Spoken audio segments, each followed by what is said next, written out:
शिव गुरु महाराज की जय। एक राजा और एक रानी थी। राजा और रानी शिव भगवान के बहुत बड़े भक्त थे और उनके यहाँ पुत्र की एक प्राप्ति हुई। वो पुत्र की प्राप्ति के लिए उन्होंने अपने शिव गुरु को बुलवाया और जब पूरी भरी सभा थी, उस सभा के बीच में राजा, रानी और सारी सभा जन बैठे हुए थे। उसमें उन्होंने गुरुजी को कहा, गुरुजी ये लीजिए मेरा पुत्र। उन्होंने पुत्र को गुरुजी के हाथ में रखा और बोले, गुरुजी इसका नामकरण करना है और इसीलिए हम आपको बुलवाए हैं। गुरुजी ने उस पुत्र को देखा। लड़का बहुत सुंदर सा, हट्टा कट्टा, गोरा और मोटा सा था और स्वस्थ सा था। गुरुजी ने उस बच्चे के सर पे हाथ फेरा और राजा से कहा कि राजा, एक सोने का थाल मंगवाया जाए और हीरो सोने का थाल मंगवाया जाए। उसको थाल मंगवाया और उन्होंने उसका हाथ उस बच्चे के उस थाल को में उस बच्चे का हाथ रखवाया। जैसे ही हाथ रखवाया वो बच्चा मर गया और शिव गुरु वहाँ से तुरंत चले गए। रानी की आंखों से आंसू बहने लगे कि मेरा इतना सुंदर बच्चा और सोने की थाल पर हाथ रखते ही वो मर गया। बाकी लोग सारे अचंभित होकर के सभा के लोग सब देख रहे थे। राजा को भी दुख हो रहा था पर किसी ने भी गुरुजी से पूछा नहीं। गुरुजी वहाँ से चले गए और फिर रानी और राजा, क्योंकि दोनों ही शिव गुरु पे राजा जी बहुत ज़्यादा विश्वास करते थे, रानी को बहुत दुख हो रहा था। लेकिन वो क्या करती। कुछ समय बाद जब उन रानी को दूसरा बच्चा पैदा हुआ तो राजा ने कहा कि हम लोग शिव गुरु को बुलवाएंगे इस बच्चे के नामकरण के लिए। रानी के मन में थोड़ा सा डाउट हो रहा था, लेकिन फिर भी उसने कहा ठीक है, कोई बात नहीं, बुलवा लीजिए। फिर जब नहवावन का दिन आया, भरी सभा लगी हुई थी, सारे लोग बैठे हुए थे, राजा, रानी, बच्चा और सारे लोग। और उसमें जब शिव गुरु आए तो गुरुजी ने वो बच्चे को, राजा ने उस बच्चे को शिव गुरु के हाथ में दिया और बोला, ही गुरुजी ये मेरा बच्चा है, इसको आशीर्वाद दीजिए और इसका नामकरण कीजिए। तो उन्होंने उस बच्चे को देखा, उसके जन्म के बारे में पूछ करके उनसे कहा कि राजा एक हीरो का थाल मंगवाया जाए। तो उसने हीरो का थाल मंगवाया और उस बच्चे के सर पे हाथ रखा और वो हाथ उठा करके उन्होंने हीरो के हाथ थाल में रखा और हाथ थाल में रखते ही बच्चा मर गया और वो बच्चा छोड़ करके चले गए।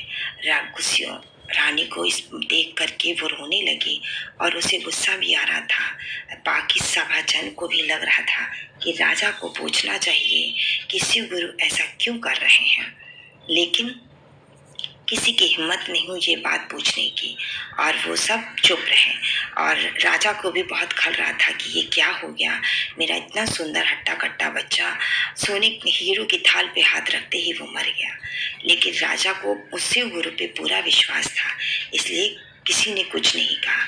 रानी रो रही थी और उसके बाद से रानी ने राजा से कहा कि मुझे बिल्कुल अच्छा नहीं लगा कि मेरे दो बच्चे मर गए शिव गुरु के हाथ रखने से। तो उन्होंने कहा कुछ नहीं, शिव गुरु जो करते हैं अच्छा करते हैं। और उसके बाद से कुछ समय बाद जब रानी को तीसरा बेटा हुआ तब राजा ने कहा कि मैं शिव गुरु को बुलवाता हूँ। तो रानी ने कहा आप उनको नहीं बुलवाइए, उनके आने से देखिए हमारे दो बच्चे मर गए और ये तीसरा बच्चा है। तो उन्होंने कहा नहीं, मेरे गुरु तो आएंगे ही और नामकरण वही करेंगे।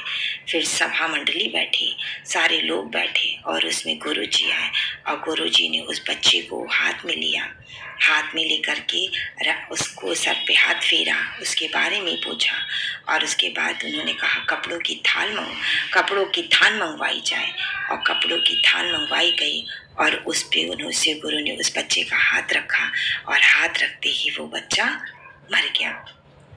अब तो रानी बिलक बिलक करके रोने लगी। राजा भी एकटक गुरुजी को देख रहे थे और आंखों से आंसुधारा बह रही थी। सभा के सारे लोग आपस में फुसफुस बातें कर रहे थे, लेकिन किसी की हिम्मत नहीं थी कि वो शिव गुरु से कुछ पूछ सके और शिव गुरु वहां से चले गए। जब चले गए तो रानी दुखी होकर के उसने कहा, राजा मैं आपने क्यों गुरु को बुलवाया? मेरे 3-3 बच्चे मर गए और अब तो हम बिना बच्चों के रह गए हैं। अगर अब मेरा कोई बच्चा होगा तो आप शिव गुरु को नहीं बुलवाएंगे? तो उन्होंने कहा कि नहीं, मैं तो शिव गुरु को बुलवाऊंगा ज़रूर। और जब रानी के चौथा बच्चा हुआ तब उन्होंने क्या किया, उस समय चौथा बच्चा हुआ तो राजा ने कहा मैं शिव गुरु को बुलवाऊंगा। रानी जोर जोर से रोने लगी कि नहीं, मैं गुरु को अपना बच्चा नहीं दूंगी, क्योंकि मैंने 3-3 बच्चे खो दिए। तो उन्होंने कहा नहीं, मैं बुलवाऊंगा और उसी गुरु को बुलवाऊंगा, क्योंकि मुझे गुरु पर पूर्ण विश्वास है कि गुरु जो भी करता है सही करता है। फिर उसके बाद सभा लगी, सारे लोग आए, उसमें शिव गुरु भी आए और उन्होंने आया, बच्चे को गुरु जी के हाथ में दिया गया। रानी लगातार आंखों से अश्रुधारा बह रही थी और राजा की आंखों से भी आंसू आ रहे थे। लेकिन शिव गुरु ने इस बच्चे को देखा, उसके जन्म के बारे में पूछा, उसकी पत्री देखी और सर पे हाथ फेरा। हाथ फेरते हुए उन्होंने बोला, रानी इधर आओ और तुम इस बच्चे को अपनी गोद में लो।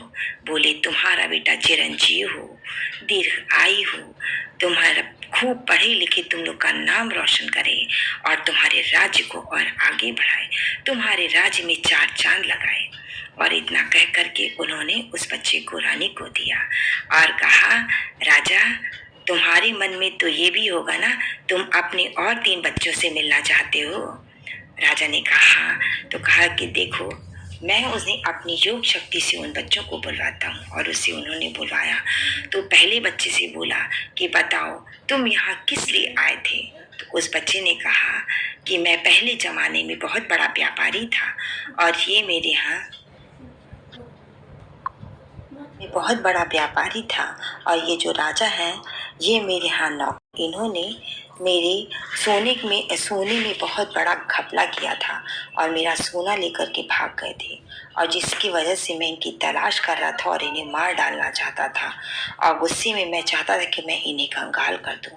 मैं इसीलिए इनके पास आया था कि मैं इन्हें कंगाल करके इन्हें मार डालूंगा। और लेकिन आपने मुझे सोने की थाल हाथ से छुला करके मेरी वो प्रतिशोध को आपने ख़त्म कर दिया और मैं वहाँ से मुक्त हो गया। और फिर उन्होंने दूसरे बेटे को बुलाया। बोले, बताओ जो तुम क्यों इसलिए यहाँ पर राजा के यहाँ आए थे? तो उसने कहा कि मैं पिछले ज़माने में राजा था और ये मेरे यहाँ का मंत्री था और इसने मेरे बहुत सारे हीरे जवाहरात चुरा लिए थे और जिसकी वजह से मेरा राज्य डगमग होने लगा था, मेरी अर्थव्यवस्था बिगड़ गई थी। मैंने इसकी तलाश की, तब तक ये भाग चुका था और मैं तब से इसकी तलाश कर रहा था कि मैं अपना हीरा वापस ले सकूं और उसके बाद में मैं इसे मरवा दूं और इसे तड़पा तड़पा के मानो जिस तरह से जितना मैं परेशान हुआ हूँ उतना ये भी परेशान हो और मैं यही सोच करके इसके घर बेटा बन करके आया। लेकिन आपने मुझे हीरो की थाल छुआ दिया और जिससे मेरी मुक्ति हो गई। फिर उसने गुरु जी ने राजा की तरफ देखा और राजा से कहा, ये बेटा चाहिए?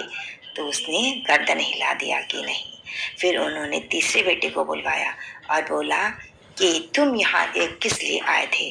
तो उसने कहा कि मैं पिछले ज़माने में एक कपड़ों का बहुत बड़ा व्यापारी था और ये जो राजा है ये हमारे यहाँ नौकर का काम किया करते थे और इन्होंने थान के थान कपड़े बहुत सारे हेर फेर किए और ब्लैक में बेच दिया था, जिससे वजह से मेरा व्यापार चौपट होने पे आ गया और जब तक मुझे पता चलता तब तक ये फरार हो चुके थे और मैं तब से इनकी तलाश कर रहा हूँ, तलाश करते करते कि कब ये मिले तो मैं इससे अपना हर्जाना भरवाऊँ और उसके बाद और इसे मार डालूँ।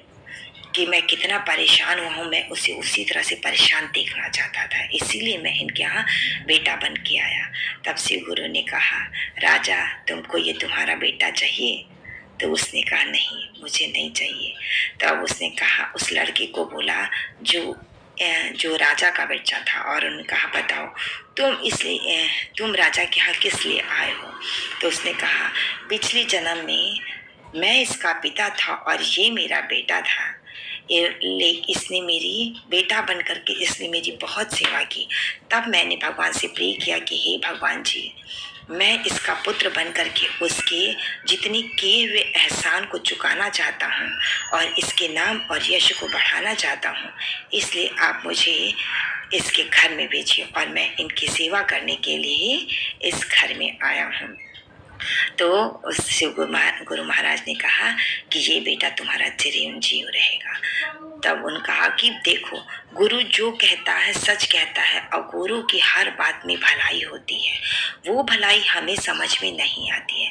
इस तरह से गुरु के हर बात को बिना कुछ सवाल किए सच सच सच करके उसे स्वीकार करना चाहिए, तो भगवान आपका हमेशा भला करता है। सारे शिव कहानी सुनने वाले लोगों के लिए सबसे यही है, विनती है कि सब लोग भगवान की बातों को, गुरु की बातों को सच मान करके स्वीकार करें। बोलो शिव गुरु महाराज की जय, बोलो पार्वती माता की जय।